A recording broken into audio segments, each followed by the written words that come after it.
fundamentally alter the racial and gender composition of ownership, of control, of management in our economy. We need a South African economy that truly reflects the demography, the diversity and the interests of the people of our country. This necessarily requires that we address the principal cause of poverty and inequality, which is asset and opportunity poverty in our country. It has long been asserted that one of the key problems in our country is the concentration of ownership of our economy. Economic concentration makes the transformation that we want to see in our economy more difficult, if not impossible, by limiting the scope of new entrants in the economy. Economic monopolies still stifles competition, and it keeps prices high, and it encourages inefficiencies in our economy. That is why we must use the legal instruments that we've got to change the structure of our economy.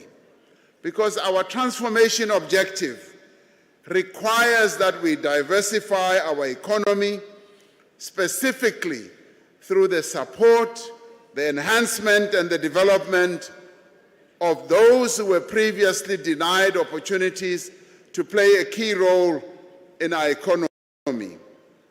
Now, by using interventions such as the support to small medium enterprises, the Black Industrialist Program, the public procurement processes, the redistribution of land, as well as leading to the transformation of the economy to allow women and young people to play key roles. These are some of the instruments that we should use. Our country has abundant resources. It has our people. It has young people. It has mineral and agricultural resources. But we are not extracting the true economic value of the resources that our country has.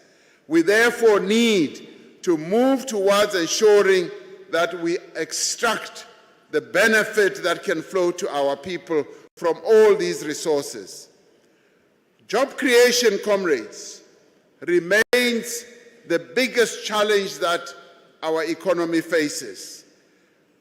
The number of people who continue to be unemployed in our country is a concern. Our alliance partners, the party and COSATU, have proposed that, and the ANC agrees, that we should hold an economic summit to discuss our economy in the broadest way that we can. This, I agree, will give us an opportunity to fully examine our economy and find out exactly why, for the past 28 years, our economy has not grown to a level where it can create the jobs that are needed to be created. Over the 28 years, we've just had a few years, 2 or 3 years, where we've grown at a level of 5%. For the most part, over the past 28 years, we've grown at levels that are below par, way below the level of our peer countries. We are characterized as a middle-income economy, but our economic performance over the years has not been a stellar performance. The economic summit, as proposed by our alliance partners, will give us an opportunity to examine the key drivers of our economy with a view of coming up with much better ways of generating high levels of growth. In the wake of COVID-19, together with our social partners, we crafted the Economic Reconstruction and Recovery Plan, following deliberations within the ANC as well as in the alliance. We are creating conditions for the growth of businesses, both large and small, through a focused, coordinated effort to ensure that we inject growth in our economy. We have shown the potential of public and social employment programs that they have to provide unemployed people with livelihoods and skills as well as job opportunities. The presidential employment stimulus has provided work and livelihoods support to over 800,000 people since it was established less than 2 years ago. We are making progress in the economic reforms that we have embarked upon in the key network industries such as electricity, telecommunications, ports, rail, and water, as well as transport. These reforms, comrades, will make our economy more competitive and more inclusive and will enable faster rates of growth as well as employment creation. A critical part of these reforms, yes, is taking place as we focus more and more on our energy. Now, all of us are hugely unhappy with the load shedding that we have all been experiencing in recent weeks. And this has demonstrated the need for the urgent reforms that we need to implement. While we have embarked on several measures over the last 4 years to increase the generation of capacity in the country, this is not happening fast enough. We have been finalizing and will soon be announcing a package of additional measures to reduce the severe load shedding that we have been experiencing in the medium term, to end load shedding in the medium term as well, and to ensure that we have energy security into the future. We've been meeting with various departments, both energy, public enterprises, even the police, treasury, environment, and a whole range of our various departments, focusing our attention on the challenges that Eskom has been going through. We've been to power stations as well to examine precisely the challenges that our power station managers are going through. And with that, we've also been meeting engineers and scientists to work out clear and more practical ways of resolving our energy challenges, and we will soon be making announcement in this regard. Comrades, we've also in the course of this time been involved in a process of finalizing a social compact. We should challenge the claim that nothing is being done to build a social compact. Since the State of the Nation address in February, government has been meeting with various social partners on the further measures we need to take in addition to the economic reconstruction and recovery plan to grow and transform our economy. The process has been slow, and at times it has been quite difficult. While we all agree that our overriding objectives are to grow the economy, to create jobs, and reduce poverty and inequality, and we must remember that the problem and challenge of jobs did not start yesterday. It did not start 2 years ago. We have lived with this problem over a number of years, and we've been involved amongst the social partners on finding or creating steps that we need to take to address all these challenges through a social compact. There are differences over what compromises need to be made and who needs to make those compromises. And so while we don't have an overarching social compact, we are making progress. At the same time, we should recognize that social partners continue to engage on critical economic issues. We have, for example, a social compact on Eskom, which outlines what is expected of the social partners individually and collectively. Engagements are continuing. While the country faces many severe challenges, and we are not the only country at this point in time that is facing severe challenges, challenges that have been exacerbated by the pandemic, and in our case, that have also been exacerbated by the social unrest that we had last year.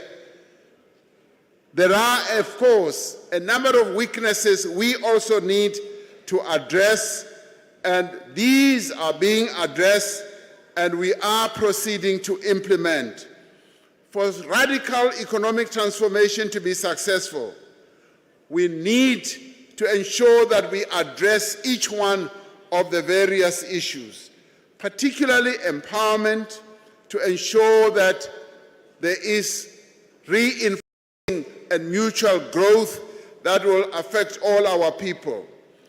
Our objective is to foster transformation, as we said, in our economic reconstruction and recovery plan.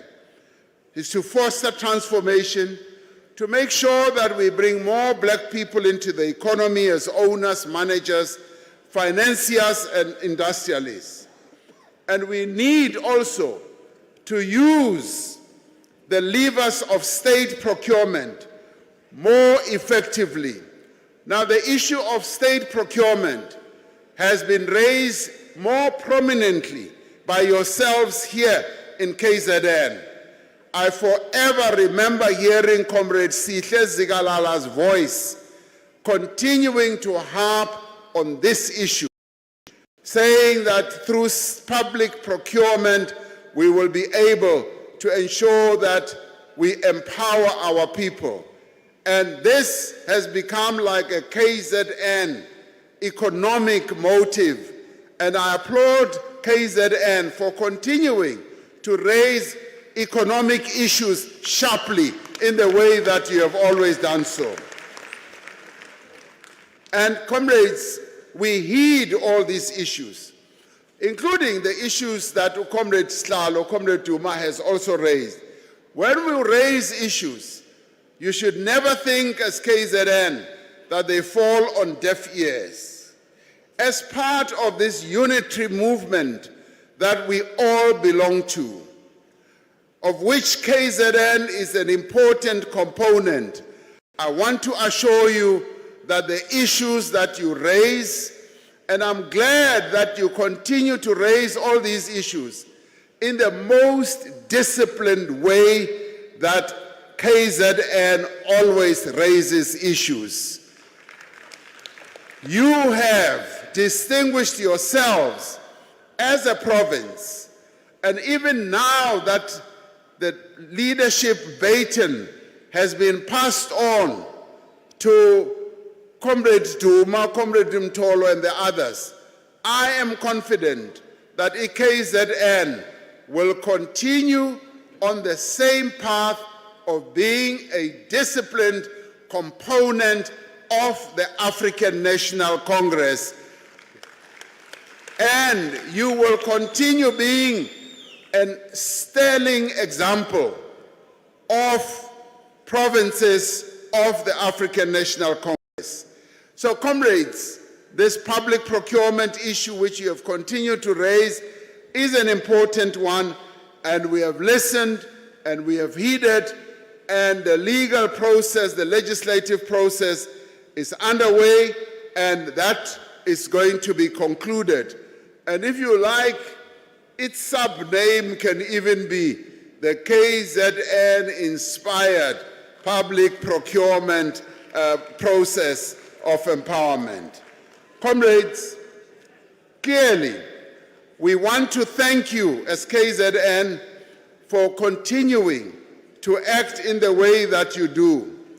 We all know that only a strong and united ANC is capable of transforming society, of convincing the people of our country to continue placing their trust in us.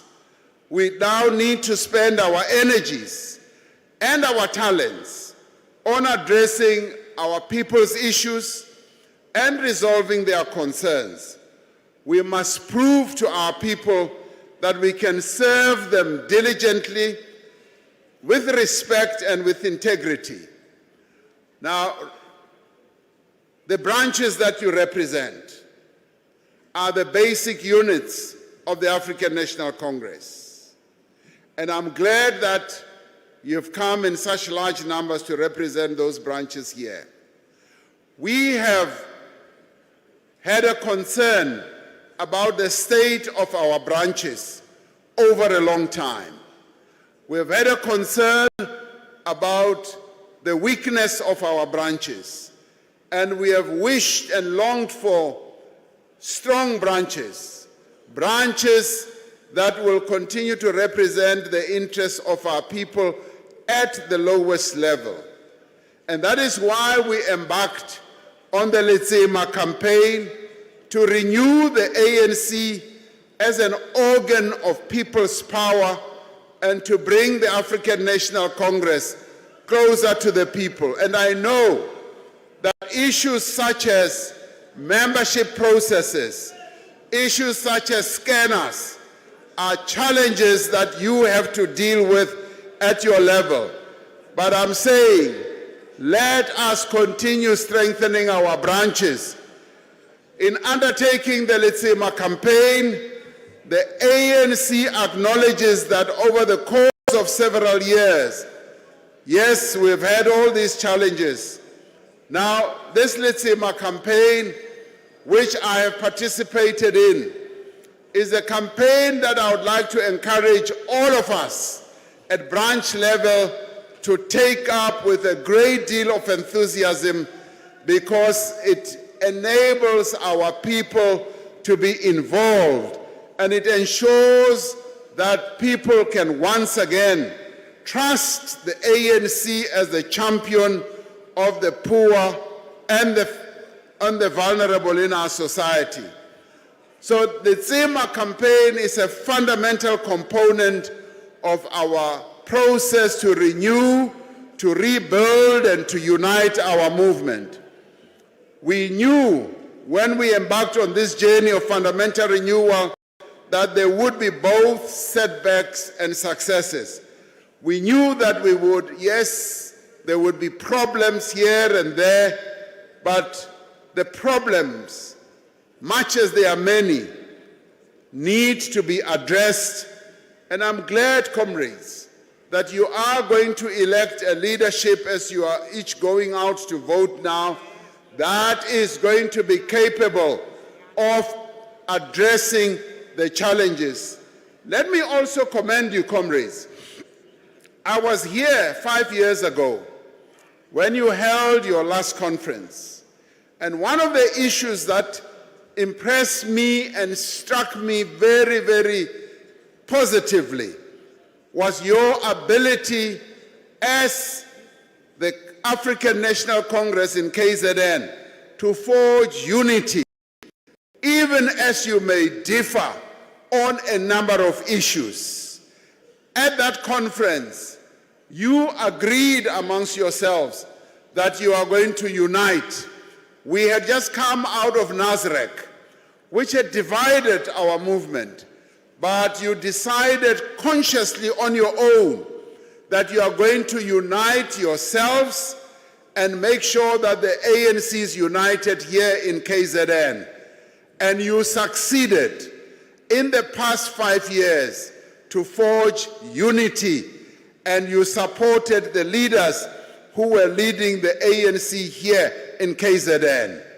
I expect, comrades, that now as you are electing and you have elected the officials and you are electing new leaders, I expect that exactly the same will prevail, that you will forge unity and you will close ranks and unite, even though you might have had different perspectives coming to this conference. And I am sure you are going to do precisely that. Knowing you as I do, as the KZN, I have no doubt that once again you will show the entirety of the African National Congress what unity is all about. You will also show us what the renewal is all about, because you have, frankly, embarked on a number of processes that have united this organization here. And comrades, I say so because, yes, there are differences in every organization, different approaches, different perspective. It's not new.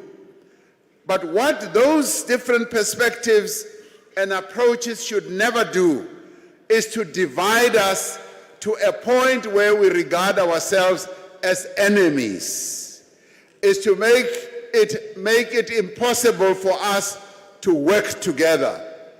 I was very impressed with the press conference that Comrade Duma held yesterday, or was it this morning, when he said there's not going to be any purging. There won't be any purging.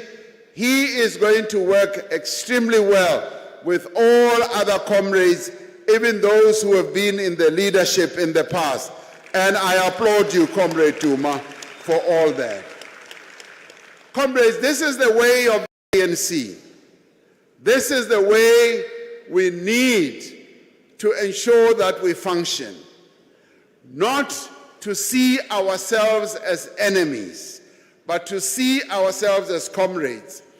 The name or the term comrade means that you may not be my personal friend, but you are a comrade in arms. We link arms together, and together we confront either a task, an enemy, or a process. And that is what comradeship should be all about. And where we differ, we should be able to say it clearly and explicitly. Ukuthi hayi lapha mngani wami asizwani. Sinamehlukahlukile. We differ altogether, but what unites us is the African National Congress. That should be the overriding issue. So, comrades, as ANC members, we must live and conduct ourselves with integrity, with respect for one another, with discipline, and with adherence to our organizational discipline. Revolutionary discipline must be applied in a disciplined and organizational manner. Now, part of renewal, comrades, is about intensifying political education to improve the understanding of our history, of our values and practices amongst our membership. But I want to include part of the political education must also be about understanding our economy, because it is our economy that supports the life of our people. It must be about understanding our economic history. It must be about looking at how we can improve the economy of our country. And we must individually ask ourselves what role we must all play in providing the healing and regeneration of our movement. But the other aspect, comrades, must be how we hope, or we should work to be accountable to one another, so that accountability should be one of our top priorities. Because in the end, the ANC, comrades, does not exist for its own sake. It exists to unite not only itself, but it exists to unite the people of South Africa in building a society that is founded on the vision of the Freedom Charter. Let us therefore remember, as we rise from this conference, that we are rebuilding the ANC so that it can evermore be an effective agent of fundamental social and economic change. Let us also remember that we have joined this movement so that each one of us gathered here can make a difference in the lives of our people. We have made a commitment to fight alongside each other for the freedom of our people, but let us also fight along each other to make sure that there is economic progress, that we create jobs, we embark on the various policies. We are going to our policy conference.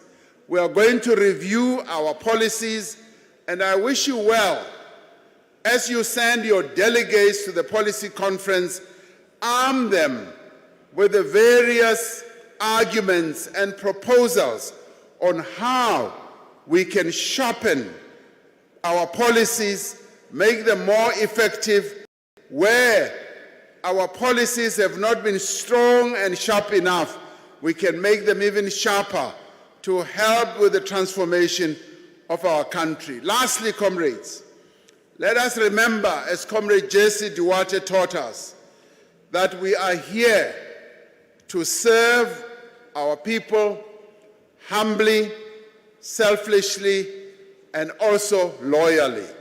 And with that, comrades, I want to thank you for being here, but I also want to applaud you for holding such a wonderful, disciplined conference, and I wish you the very best as you finish your conference and elect your leaders, and thank you very much.